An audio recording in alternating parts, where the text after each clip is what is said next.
morning. Welcome back to Primitive Organic Garden. Today is a great day because it is the first freeze. It is currently 31 degrees out. It's been 31 degrees out for the last 4 hours. We got about another hour of 30, 32 degree temperatures, and then I think the high today is actually going to be 50 with full sun. Everything in the hoop house survived. If it can make it another hour, it's 50 and the sun is now finally up, so it's only going to get warmer. It's a little clay pot heater I'm not really sure about. I've heard from some people that these things are incredibly effective to the point of becoming a fire risk. I did burn a hole through my trailer in Washington in January trying to use one of these, but that was more user error than anything else. But yeah, I got 4 little tea light candles under here. I had a couple in here last night, and then I've just been bringing a pot or two of water in here and, you know, letting some steam off into the greenhouse once in a while. Not really sure if that's good for the plants, but it does increase the temperature slightly. Had a couple plants dropping some leaves, dropping some blossoms, but other than that, it looks like everybody's gonna be okay. What's this? What's this? It's a dog. It's a dog. You wanna come help me heat up the greenhouse? You're very warm. You're 104 degrees. But you're only 6.5 pounds, so even though you're 104 degrees Fahrenheit, your thermal mass is only 6.7 pounds, so I don't know if you're going to be much help, buddy. One of these pots of water here weighs more than you do. That's at least a gallon, so that's 8 pounds of water, and that's 8 pounds at 212 degrees. And you're only 6 pounds at 104 degrees, so I'm not sure if you're really helping. But I guess you're here for moral support. I'm helping a little bit, Dad. I'm so warm. I'm so warm and cuddly. I'm a good little farm dog. I'm a good little farm dog. Yeah. Watch the pot, baby. That's hot. That's hot. You gotta be careful.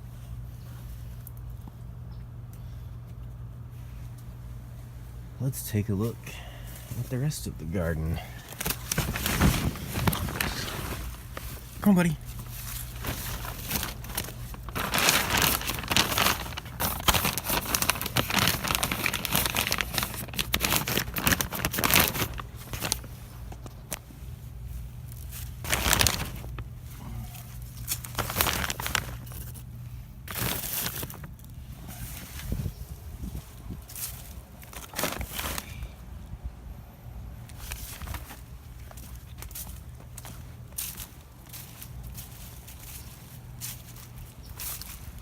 You don't look so happy. The Ashitaba is doing okay.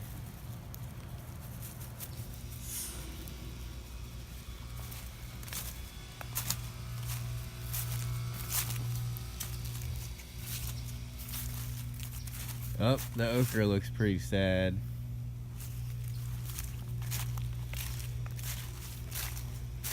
Sad little frozen okra. Look at these little frozen aphids, though. I'll take frozen aphids. Even the arugula looks a little sad, actually.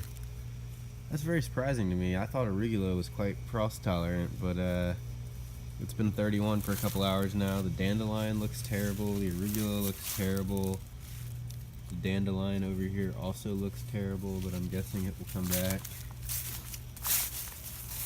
I'm pretty excited I can finally chop down all this okra. I've been really sick and tired of looking at this okra. Look at all these little frozen aphids and frozen ants. Yeah, that's what y'all get.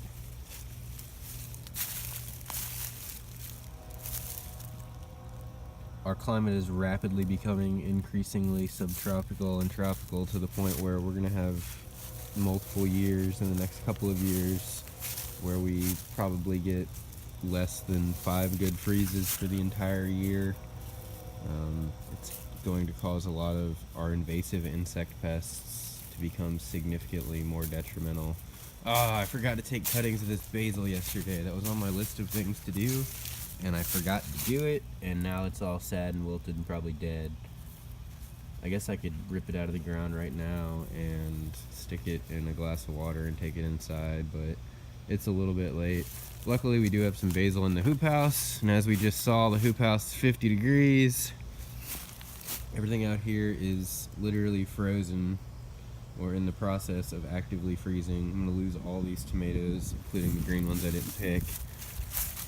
But the hoop house is just doing well.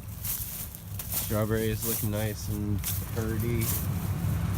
Purple mustard's not too happy. Shockingly, the Malabar spinach doesn't seem to have been phased. This is a tropical plant, and I did not think it would tolerate a frost, but then again, the leaves are extremely thick, so we shall see. Maybe Malabar is more of like a desert-adapted crop, you know, it can tolerate these intense temperatures, and it's extremely drought-tolerant, which sometimes helps with low-temperature tolerance. There's a lot of similar mechanisms. Oh no, this is terrible. I'm feeling the growing tip here. Some of this kind of young meristematic tissue, it's all soft and slimy. Oh, this is gonna die too. That's alright.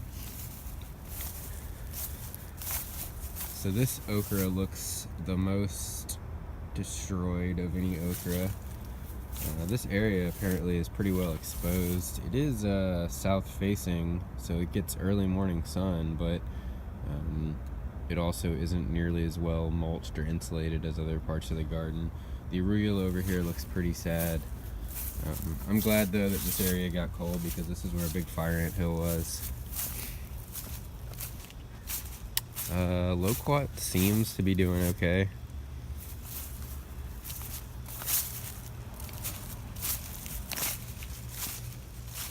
Radish patch looks amazing. Alright, well, I know this is getting excessively long for no reason now. Just wanted to share my excitement with y'all that the first frost is finally here. I think I'm a lot more excited about that than the dog is, but the plants are doing well. We didn't lose anything in the hoop house yet, and we got one more night of 30 degree temperatures, and then next week it's going to be right back to the same old of, you know, 40s, sometimes 50s at night, 60s, 70s in the day. Alright, well, thank y'all for tuning in. We'll get back with y'all with another update probably next week.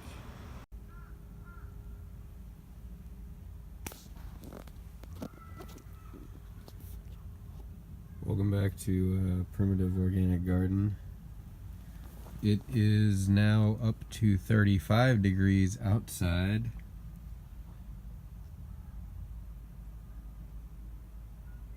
Today was our first freeze, which I'm extremely excited about.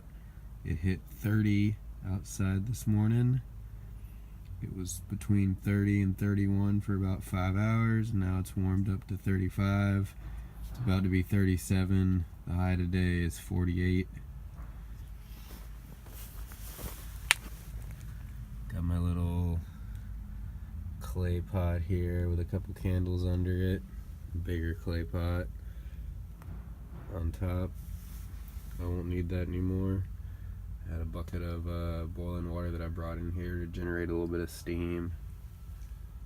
Oh, looks like the ants are overwintering too. If you protect the plants, you end up protecting the ants, huh? Well, anyway, I just wanted to show y'all that in this little crappy $45 hoop house I threw together at the last minute, I'm able to get a temperature differential of apparently 45 degrees Fahrenheit at the moment. 35, 36 outside, and we're pushing 80 in here without really utilizing any electrical resources or anything like that. I mean, I guess the candle is an outside resource, but I could, you know, probably start making my own candles, and then it wouldn't be an issue, I guess. Thank y'all for tuning in. think me and the dog are just gonna sit in here for a couple hours and read a book and pick some guitar and just enjoy the day.